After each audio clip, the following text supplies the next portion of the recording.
Welcome to the FNO InsureTech podcast, a place where movers and shakers from all points within the insurance ecosystem gather and discuss all things InsureTech. We talk about how technology and innovation are affecting and driving change in the industry. Here are your hosts, Lee Boyd and Rob Beller.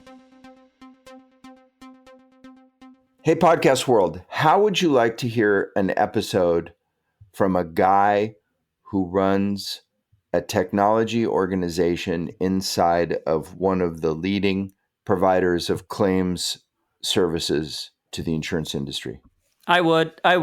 You are you game? I was asking our audience, but they can't talk. They don't have microphones, Rob. You can serve as a surrogate. I'm gonna just talk in their behalf and say I would. Lee Boyd, audience surrogate, is with us today. Yeah, that'll work. I'm Rob Beller. I am, what am I? I'm a co-host. Yeah, no, you're a host. Remember, we dropped co a while back. Oh yeah, we're hosts. Yeah, we're host. Okay, I'm a host of FNO InsureTech. Yeah, you ask a lot of questions. Your most reliable, longest living resource for all things InsureTech. Is that a fair thing to say? Yeah, I say it's the most popular, most authentic, most... I like that. Most listened to, right? Most listened to. Yeah. And prove me wrong. And it's fun for Lee and I. We'll be doing our day jobs, and we'll have a meeting with somebody. And well, tell the story you just told me yesterday. Wait, what story was that? Oh! I got on a meeting. And the person I got on with was like, "Hey, I feel like I already know you. I listen to you and Rob all the time," and we love that. We love it when people listen to us. All four of them. All four. We thank you, all four. All four of you. We're so grateful because we're not in this for the ego, because no, if you're going to have an ego thing, you don't do a podcast about InsureTech. That's right. We don't do it for the extra money either. We don't do it for the swag. No. Because we don't even get swag anymore. We stopped asking. I know. We do it. We do it for the audience. We do it for you, the listener. We do. We're here for you. We're here for you. That should be our tagline. And speaking of being here for you, our guest today is here for us. He is here for us. We have Adam Menszer, who's the CIO at Alacrity Solutions, the company that supports this podcast and also employs Lee and I. Yes, Adam is a long-term friend of ours. We've known Adam a long time, even before we started working at Alacrity.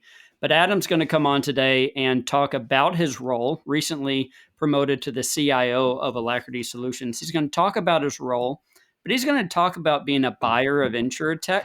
He's going to talk a little bit about AI. He's going to give us a look inside the world of technology. It's exciting to have somebody like him on, because for most people we talk to, you're inventing, developing, underwriting, funding, selling a product, and you're trying to sell it to somebody like Adam. Right. Adam is a buyer. He's a buyer. So for those of you who are sellers, you should listen to this podcast. Yeah, it's a great one. I'm glad that he came on. Thank you. I'm not trying to sound like your mother. Well, you sound like it. Who might say, "Hey, you should listen to this podcast." I'm not trying to sound like that. Well, that's kind of how it came across. But but the good news is, if they're listening to it right now, they're already listening to it. There you go. So without further ado, we'll stop talking and start listening to Adam Menszer, CIO at Alacrity Solutions. Hey, everybody. We're here with not just a special guest, but a friend. Yeah. Somebody who Lee and I have traveled with, we get to work with. Lee gets to work with him all the time. The only time that I get to work with him is when my stuff is broke. Yeah, your email's broken. And it's good to know this guy, because he has a big org underneath him but I don't mess around with the org underneath him. I just send my problems straight to him, and they get taken care of pretty quickly. I'm sure he loves that. Right. Sure, right. he loves that. Yeah. We have Adam Menszer, who is the CIO. Is that right, Adam? That is correct, Rob. Did I hit that right? You hit that right. Relatively new title. Relatively new, yeah, a few months now. Congratulations. CIO of Alacrity Solutions, our top technology guy Guru at our company. That's right. Welcome to the podcast, Adam. Thanks, guys. Glad to be here. We're glad to get you on. We were just talking before we started recording what a brilliant idea this was of mine. Yeah, that was a great idea, Rob. We've been trying for a long time to get Adam on. Long time. Finally found time for us. Yes, exactly. Because there's all kinds of interesting perspectives that Adam can bring to our listening community that are really valuable. And so thanks for joining us. Tell everybody where you are. Yeah, so I'm in Hammond, Louisiana, which, we have an office here of about 12, 15 people, just outside of New Orleans. So hop, skip, and a jump away from the big city if you want to go enjoy that stuff. And that was originally home to Worley, is that right? That's right. Yeah, so Worley for a long time was headquartered in Metairie, just a suburb of New Orleans. And then after Hurricane Katrina, we started constructing an office in Hammond to be a little bit farther away from the path of damage for future hurricanes, and had a big complex and generators and all that stuff. And then with some of the reorg and shifting of different functions, we downsized a little bit over here, but we still have a presence. So some of the historical personnel, including myself and Charlie Bilby, he's a guy he's a legend. It's a legend, yeah. So yeah, still here. So are you from this area? Yeah, so I went to school in New Orleans. I did the traditional private Catholic schooling track that a lot of people do down there. So went to Catholic middle school, Catholic high school in New Orleans, Loyola for college, which is a Catholic college. So spent most of my life down there, and then started working for Worley in 2005, and did the commute for a number of years, and eventually that got old. And made the move up to Hammond so that I could be a little bit closer to the office and what was going on here. How far away is that? It's about an hour, give or take with traffic. So, 2 hours your day, you're driving back and forth to the office, which I know for some people is pretty normal in big cities with different traffic and whatnot. Sounds terrible. Yeah. That sounds terrible. It got old very quickly. So didn't do that drive for very long before I moved up here. So you start in 2005. Is that out of college? Yeah, I had a couple different jobs out of college, but that was probably my first tech job, if you will. I had gone to college for computer science and dabbled in my spare time with different technology, just hobbies, what have you. But Worley was probably my first tech job, just coming out of college. And so you stuck around long enough. So it's almost 20 years. Yeah, it'll be 19 years. Pretty soon here. So almost 20 years. So in that amount of time, you've seen just enormous change. I'm thinking myself, and I've never been on the tech side of it, but I just think about how different things are today than they were, 15, 20 years ago in our industry. Is that, do you agree with that? 100%. I mean, even just organizationally, when I started with Worley, there were two other IT guys or technology guys in the department aside from myself. Fast forward to today, we have, I think 43 was my last tech count. So wow. Obviously there's been a lot of growth there, and some of that's been through acquisition and whatnot. So that's our own hiring. But even just from like day-to-day stuff, all the stuff that we do online now was pretty new back then. Web-based programming was around, but a lot of people weren't building stuff on top of it. It wasn't driving company processes like it does today. Everything was still client-based. Even thinking about Xactimate, installing the client with a CD or a disk. Right.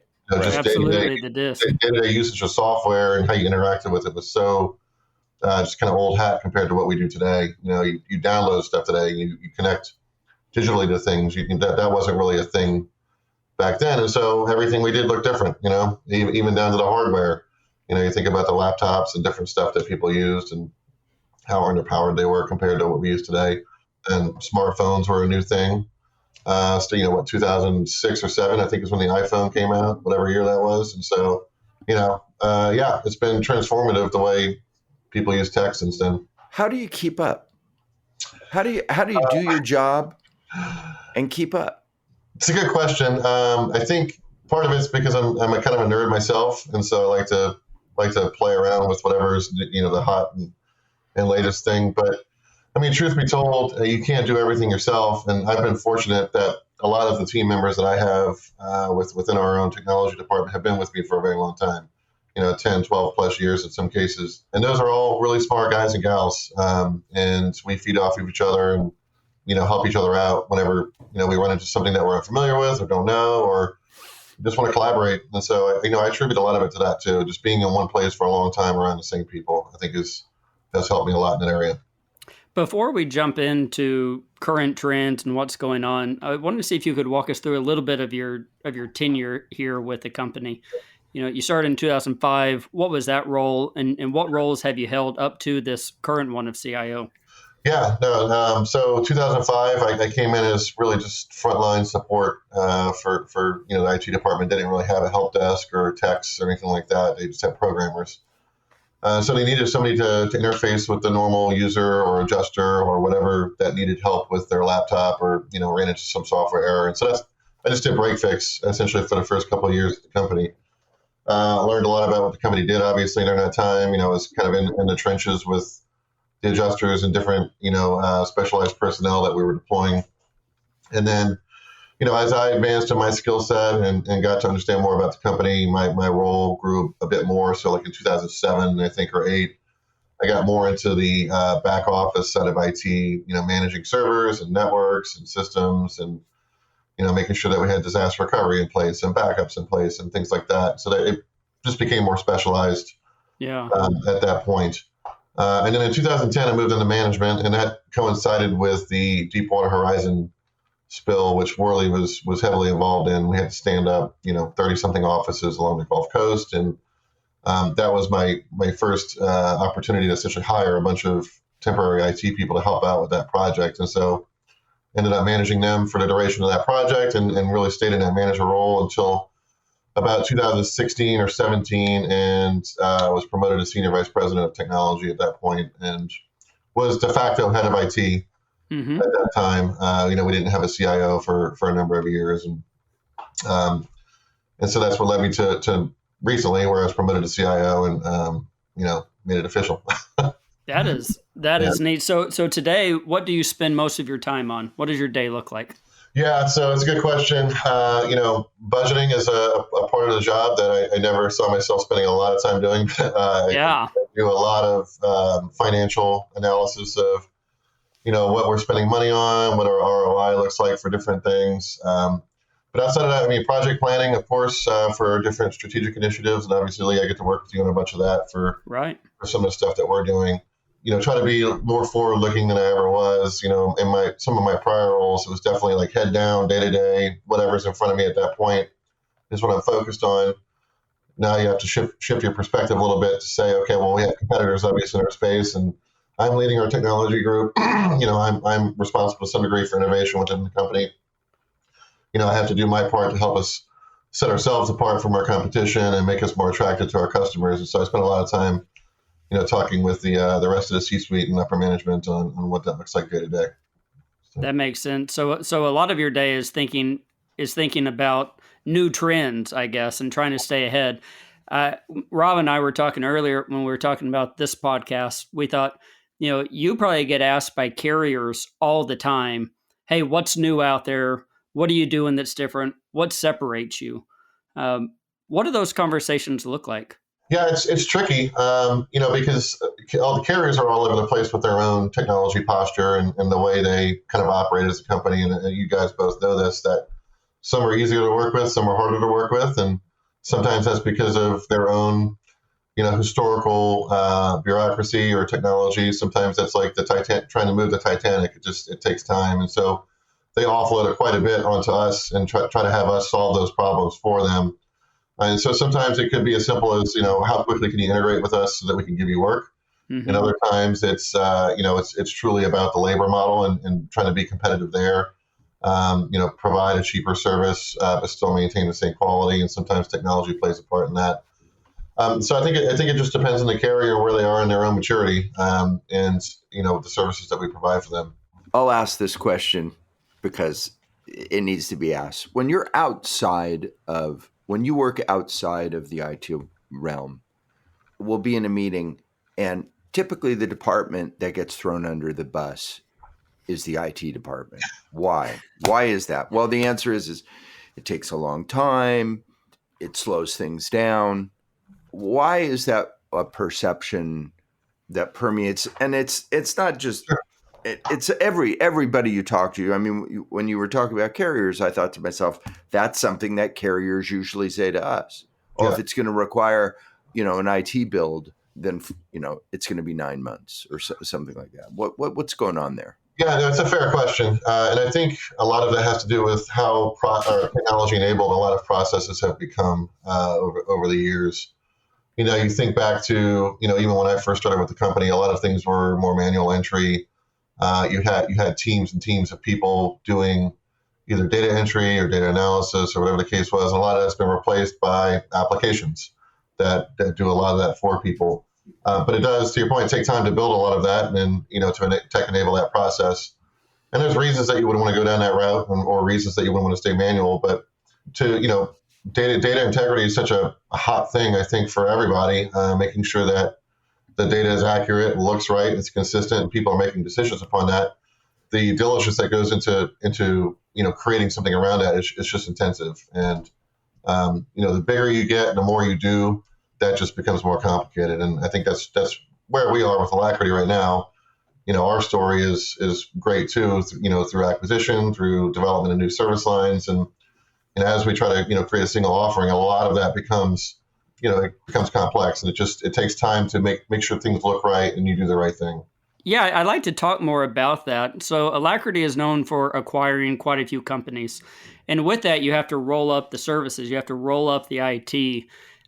Is that overwhelming? Or, what does that look like when you start bringing in these different companies' IT's infrastructures?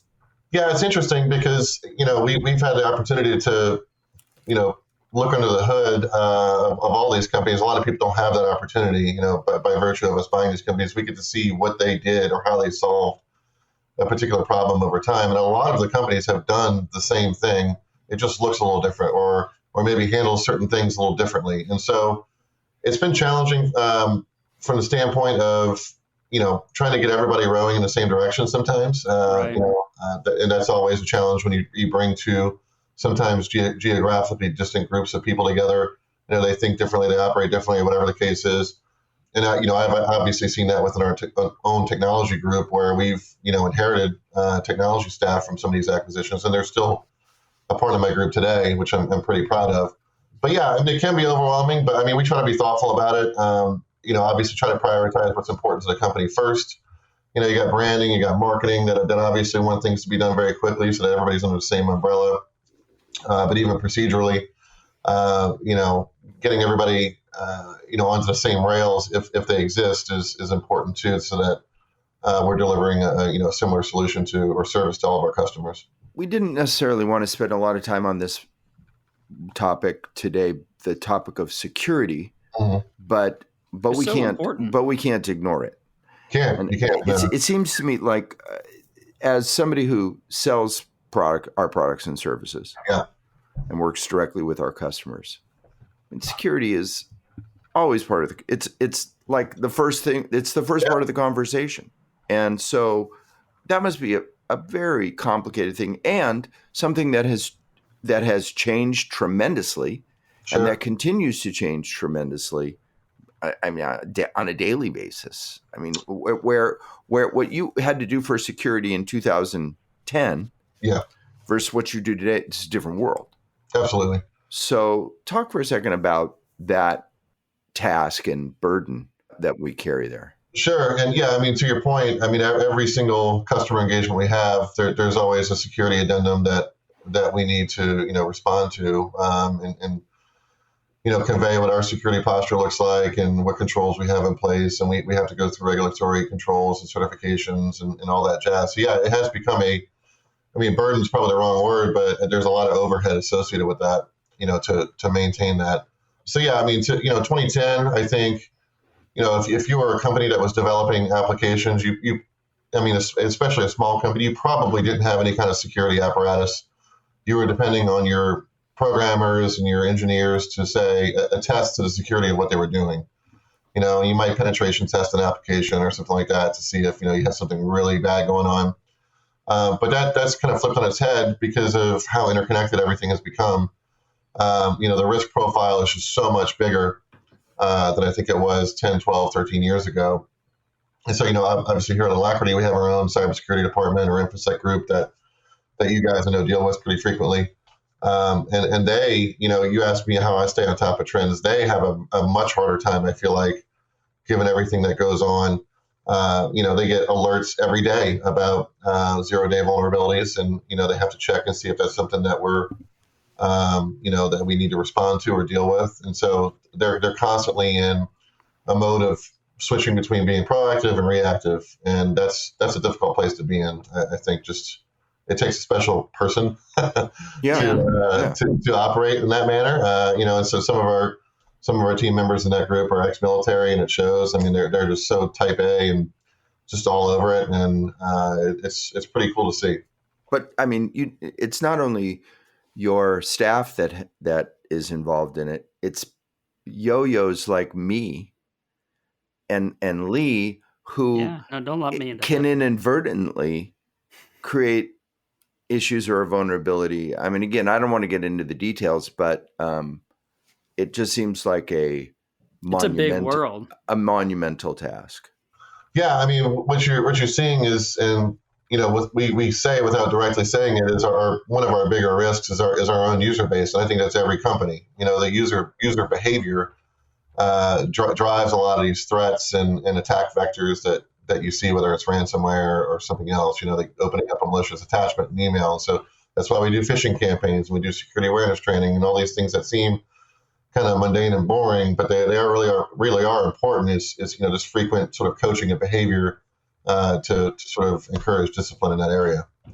But yeah, user behavior is it's a huge thing, and you have to have cultural adoption and make security a priority for a lot of people. And historically, it wasn't. I would say 10 years ago, if I wanted to hire a security admin or some sort of cybersecurity professional, I would have been laughed out the door. Just as a waste of budget dollars. But now it's that's a much easier conversation to have, just given the culture that exists now. So let's talk about InsureTech, and that's a very broad term, of course, and you can define it however you want, because as Lee and I know, everybody else does. So why should we be any different? So that's obviously changed tremendously. When you started, I think kind of basically InsureTech was Xactware. You had some auto platforms, Autotex was around, CCC was kind of around in some capacity, but yeah, on the property side, it was really just Xactimate. Their only function was to produce estimates. There was exact analysis was still real young at that point, at least compared to what it is now. So yeah, it's changed a lot. And a lot of the things that you see that existed back then are really just B2B platforms now. And there's a whole bunch of other stuff that's been built around that ecosystem that they label as InsureTech, right? And I think we see it at all these conferences, and a lot of people promise a lot of stuff, and sometimes it meets the criteria, and sometimes it doesn't. So you have a unique job in that you're not only buying security software or security solutions, but you're buying all the different technology solutions that we work with, including InsureTech. Mm-hmm. And so we want to talk for a couple of minutes about what it's like to be on your side of the table. Sure. So I'll speak for myself. As somebody who does selling, I'm always sitting on one side of the table, and I'm always wondering what's going on in this guy's head or this woman's head, one of the two. And So let's talk for a minute about buying InsureTech, what you're seeing out there. And because I know that, we also do some of our own development, right? Or you outsource some development to custom work. Talk about buying InsureTech and how that's changed.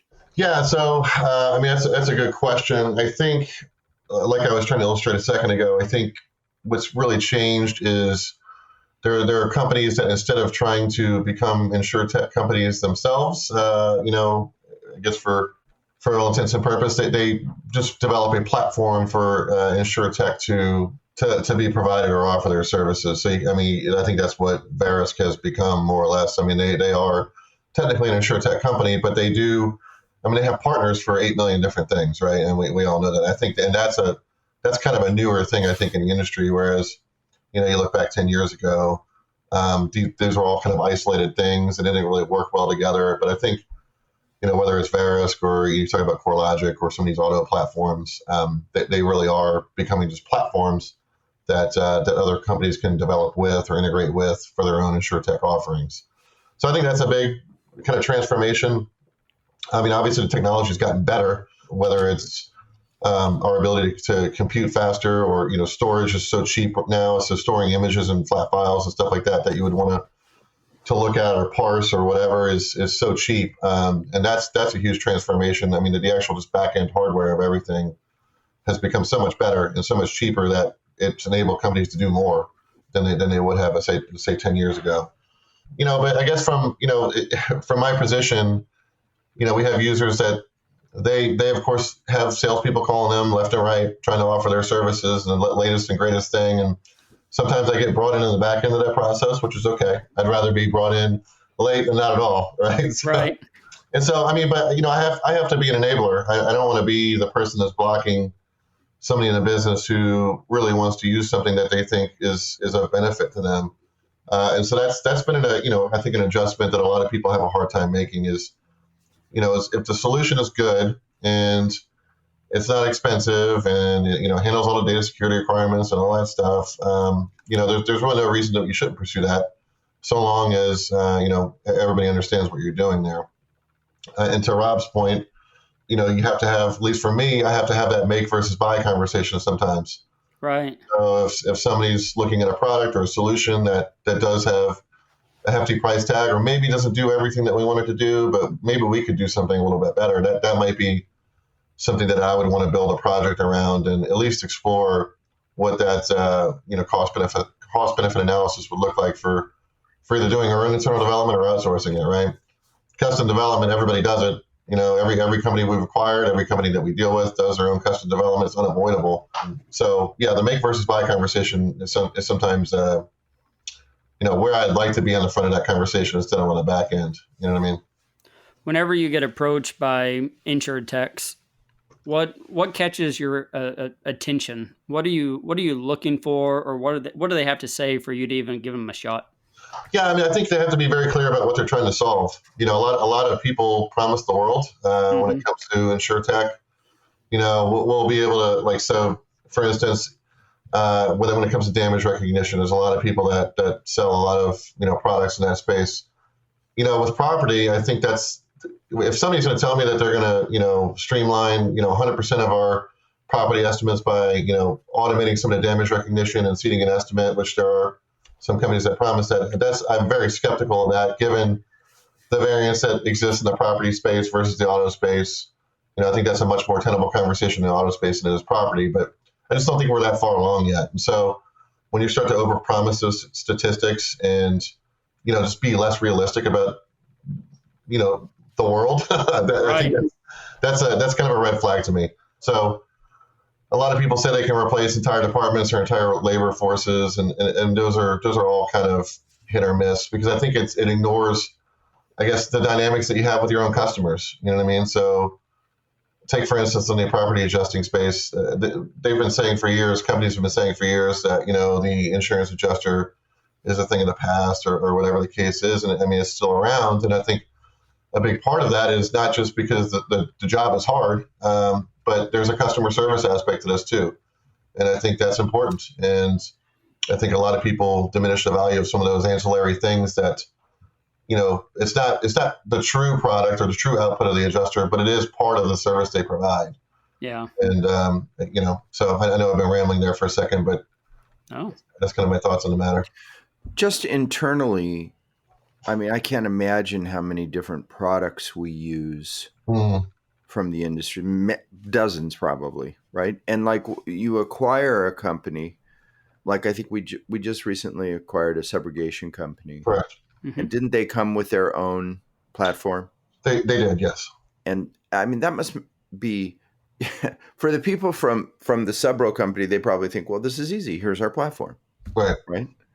And but for you must pull a clump of hair out, because I mean, now you have a whole new product to deal with, to fit in, to secure, to be aware of, to integrate. That must be just a ton of work. It is, and that's the risk of custom development, and especially if you're a firm that's been just a private solely owned company for a long time. That the thought of integration or pairing with another set of services is sometimes just not a thought, or maybe it's an afterthought, or it's not really included in the design of the application. So yeah, I mean, companies have different coding standards. They have different staff levels. We've seen it all. I mean, we've seen groups of developers, in the teams that develop, really complex, secure, monolithic applications. And then I've seen companies that have one developer and he tears his hair out, coding 12, 16 hours a day. And then what comes with that is a lot of missed things just by virtue of that being the sole resource, burning the midnight oil, trying to get things done. And so, yeah, I mean, it's a challenge. I mean, we have a playbook now that I think has done pretty well for us when it comes to acquisitions and what we look for and what we like to execute first is, from a cybersecurity standpoint, from, even contracts, off-the-shelf software, you name it. I mean, we try to prioritize that based on our own internal assessments that we do. You were talking earlier about make it or buy it, right? You were talking about deciding. Back in 2021, Alacrity came out with a mobile app, right? Mobile is everything. You've got to get mobile out to the adjusters.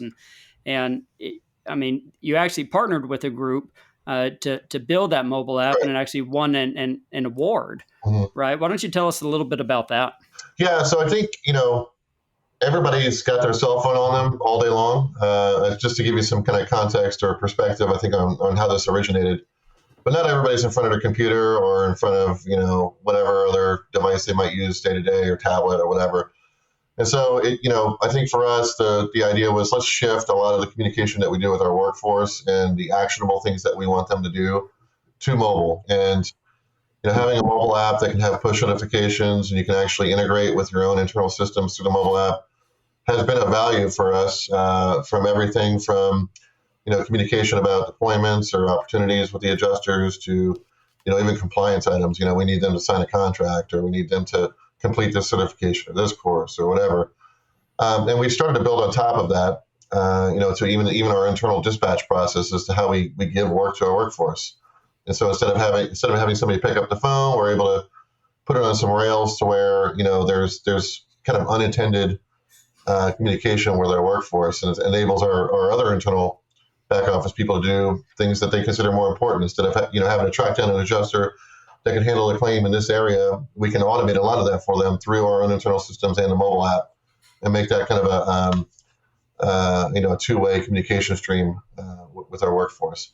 So that's where it came from. We're building a lot of stuff on top of that. We have some other stuff on the roadmap that I think is going to be more customer focused, more policyholder focused, which I'm pretty excited about. But yeah, the test bed, or the pilot, for, if you will, for the original mobile app was our workforce. And it's done pretty well for us. We use it on the adjuster side. We use it on our managed repair contractor side, so they can see notes and manage and understand progress with the claim and completion there. So just starting to creep out into different service lines that we have in the company. That's wonderful. So one of the big things that everybody's talking about, of course, is AI. And I mean, I know nothing about AI, but but the little bit that I do know, I can spell it. I thank you, Lee. Thank you, Lee. This is what I get. This is the thanks I get. Anyways, even I can kind of imagine some of the ways that we can apply it. And, talking and thinking about AI is one thing. Applying it to our work is another. Share with us some of your thoughts on AI vis-a-vis our work and our company and some of the things that you're thinking about. Yeah, so if you think of the claim life cycle, the origination of the claim through first notice of loss and things like that, all the way down to payment reconciliation, things towards the end, every stage of that, I guess, claim life cycle, there are people that offer AI-driven solutions, to either aid or replace whatever might exist internally within a company. And so this is the single biggest topic I get phone calls day to day about. We have this AI product that can do this or do this or do this. We have an AI dispatch model. We have an AI FNOL module. We have an AI payments module or whatever. It's difficult because there are good solutions out there that use the term AI, that truly use AI, but I think it has become muddied in the same way that if you remember between 10 and 15 years ago, cloud was the hot term, right? And you have to be cloud enabled. You have to be cloud this and cloud that. I think that's where AI is right now, unfortunately. And it's difficult sometimes to differentiate people that are just using the buzzword because it is the buzzword and people that truly have, good solutions. So we've seen stuff out there, and I mentioned some on the auto side. There's some companies that do some really good vector analysis of photos of car damage, and they're able to pretty accurately determine if this is a total vehicle or how much the estimated repair cost of the vehicle is going to be and whatnot. And so you do see some pretty cool things in that space. And I think there's an argument to be made even there that some of that is loosely using the AI and some of it's, some sort of rules-based engine that they develop and whatnot. But I guess the point is that they are using or trying to use AI in that space, and it is bearing fruit. In other areas, you're not really seeing a whole lot of innovation. There's a lot of buzz around chatbots, and we are building our own chatbot right now internally as a pilot right now for our workforce to help them with their day-to-day job. But I think we're a ways off from some of this becoming meaningful. I think you look at what ChatGPT is now in the public space, and there's a lot of back and forth about how reliable even that is. And I think that's a site or an application rather that has a lot of momentum behind it, and it's still running into some issues. It's not to say it's not getting better, but it's just like anything else that's new. It just takes time for those things to kind of get better and get honed and become more accurate. Self-driving cars is the same way. We deal with this all the time. We deal with the question of, with AI being applied and even the automotive industry and other aspects, how does that affect insurance, right? So if you have a car that's self-driving, you remove the driver, does that mean there's going to be fewer accidents? Well, yeah, in theory, yes, but the cars become more complicated, the losses become more expensive. And so there's kind of a trade-off there, I think, that a lot of people don't consider. But it's interesting. We're doing our own foray into AI, but I think we're trying to be thoughtful about it. Start small, do something that has a practical application within the company and just kind of learn from that and see if there's opportunities based on that experience to apply it somewhere else, whether it's on quality assurance, detecting errors and estimates, or, photo recognition or things to that effect. So you work with, the high levels of not only our company, but also of the company that owns us. And in conversations with them, is AI something that's on their mind? Are they asking questions about that? Are you hearing about it at the higher levels? Yeah, I am. And I think, I think everybody's so eager to define what that competitive edge looks like. And this is a focal point for a lot of that conversation to say, well, look, if this really is a differentiator, we should put some muscle behind us and see if it bears fruit. And so, we're doing that. I think we still, again, have to be thoughtful about how we introduce it from the customer-facing side of things, because that is such a protected, I think, relationship. In some cases, our customers are really rigid about how they want us to do things. And so we have limited opportunities to introduce technology in some of those areas. In other cases, we have a lot, playground of sorts to do things. But yeah, going back to your question, our ownership is definitely tuned into that. And, every time I meet with them, there's some conversation about it. They've brought in consultants to talk to us about it and what they're seeing in the rest of the insurance space. And again, I think some of it is focused on that customer facing side, first notice of loss, dealing with the policyholder, more of a customer service agent sort of relationship. And there's probably some opportunity there. I think our focus is a little bit more on how to provide better services than it is to the interaction piece. But we'll see. That's still a work in progress. I think with most technologies, and I'm not going to say anything insightful here, but time shows us where the true intersection of, humanity, people, business, and a new technology are. Right. We can fantasize about those things, and they're amazing. I remember, and I'm an old guy, I remember I was in graduate school in the early to mid 90s, and we were talking about that someday that computers would be so small that they would be in your pocket, right? And you'd have access to the internet through it all. It was stunning, right? But Yeah. like you said earlier, it was still 10 or 12 years later that Sure. that really was there on a widespread level. Now certainly we could have some AI providers in InsureTech on the podcast, and they'll tell you, no, it's here today. Right. But when all those factors catch up to make it fully usable, we're in the early days. Yeah, and look, there's a give and take. There's a what is the phrase? There's no solutions. There's only trade-offs, right? So I think going back to my analogy about the cloud, you saw a lot of people jump feet first into whatever cloud companies had to offer. And I think within the past 5, 6, 7 years, you've seen kind of a back off of that a little bit, to where you have more hybrid models now, where you have some people that might have an on-premise infrastructure with some cloud infrastructure, whatever the case may be. There's benefits to doing both at the same time versus one or the other, 100%. And so I think a lot of these things you just have to be mindful about. Are we talking about just replacing everything with AI? No, I think we're just like I said, just inserting it where it makes sense for the company or the solution or the customer or whatever the case is. And that takes a lot of time to figure out where the right place is to insert it. Right. I want to ask you just a couple more questions in the couple of minutes we have left about you personally and also about your work. So it must be very interesting. You say you have 40 some people in your department. Many of them have come by acquisition, and that must be a very important and interesting part of your job, because I don't know how many, we've done over 10 acquisitions, right? Sure.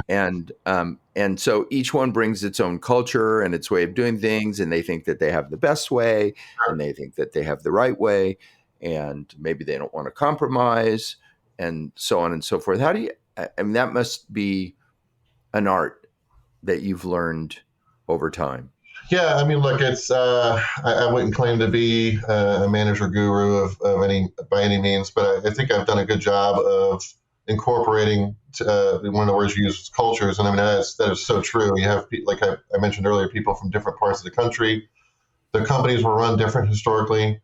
The expectations of what the person was supposed to do day to day were just different, and you have to blend all that together and make everybody work well. And we've had very little turnover, if any, some of the staff on these acquisitions, and I'm very proud of that. And I think that's a testament to what we've done, from a cultural standpoint. And look, there's hard conversations you have to have.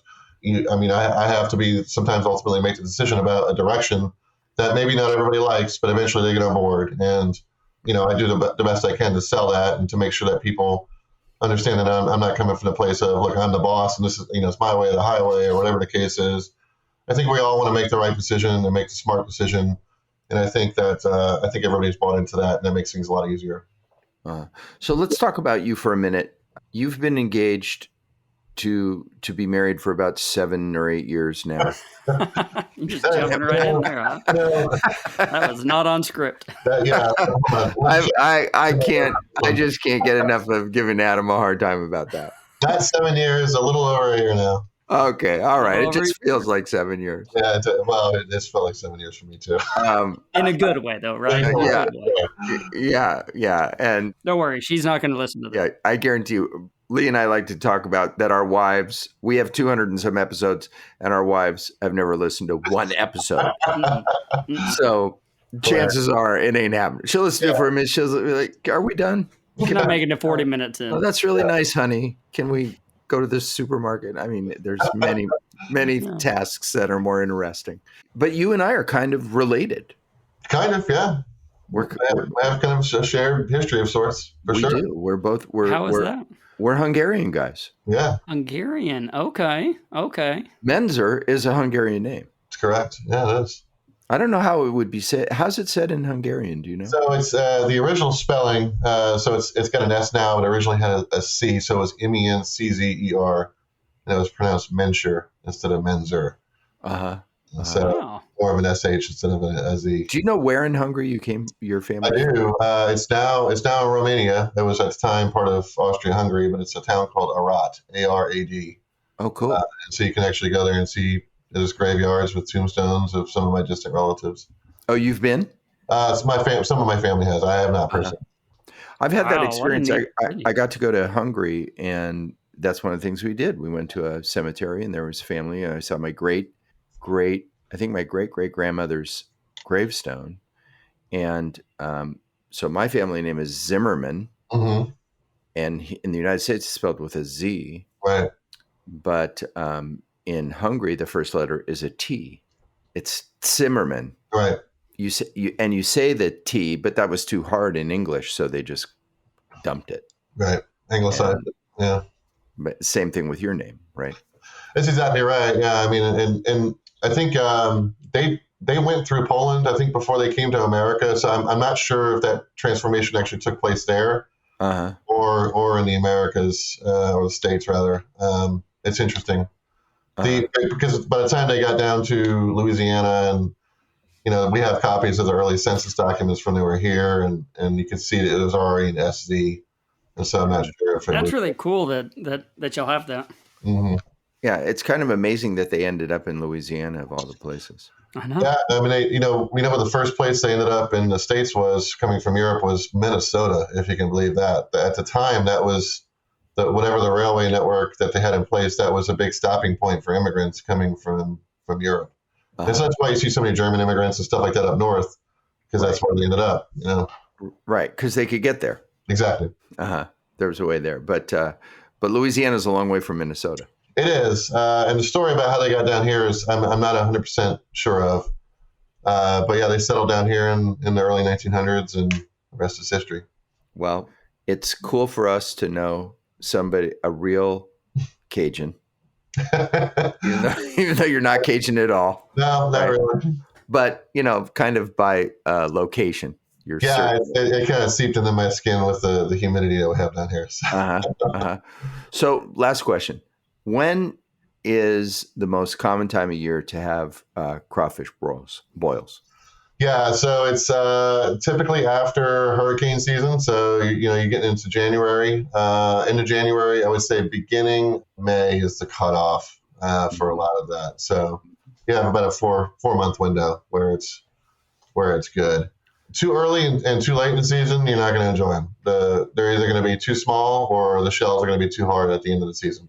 So the sweet spot probably like right in the middle. You have about a 6-8 week window. Are you a crawfish guy?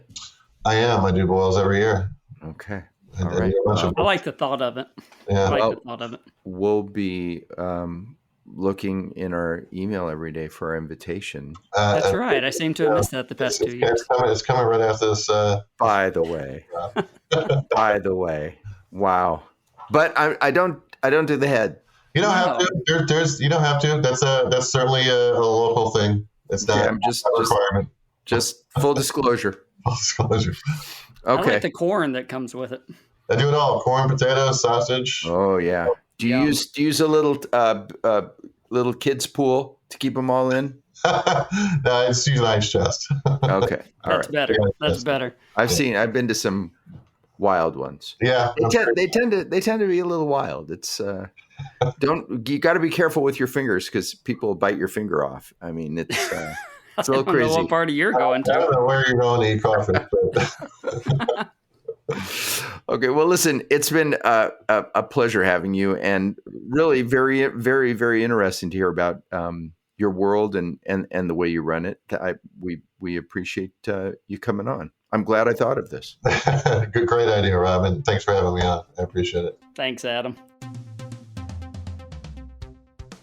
You know, with all due respect, that man has a super hard job. He has a very big job. It's a big organization sitting on him that he has to work. Yeah, it's huge. We have thousands of people working for us. We have all kinds of stuff going on, a myriad of products that we offer. I just, he gets new people into his department who came from other companies. It's just new products, services, ideas, problems, the whole just security. Right. I just did a summit with Adam, and he talked about 2 or 3 projects, which are major projects, things that entire IT departments will work on all year. And he had 2 or 3 that he talked about, and numerous more going on. It's just always something, and you're always having to innovate. You're always having to be on the leading edge and be at the front, and then redo the things that you did last year because they're already outdated. Yeah. Big job. But what a great guy. What a great guy to have. Wonderful. I've had some experiences traveling with Adam, and he's a wonderfully nice man. And he's a great guy. Great person. Great He's person. a gentleman. He's a good guy. I first got to know him before we were acquired. I got to know him when we were still working at 470.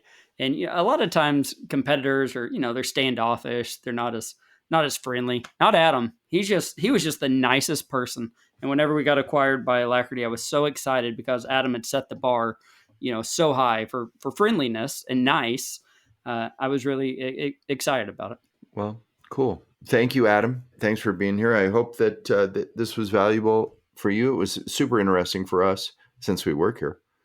And thank you to our production team that is changing a little bit. Just a hair. Al Moya, who's been with us for how long, Al? A long time. 4 years? A long time. 4 years, Al? 4 years?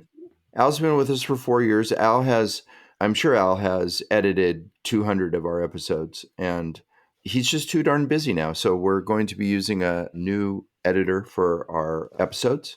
But Al's still going to be here. But we want to give a shout out to Al and a big thank you for all the work that you've done. He'll still be here and still be our recording engineer as he has been for years. Thank you, Al. And thanks to Alicia for making all this happen. And most especially thanks to you all for listening to our jibber jabber once again. Goodbye, everybody.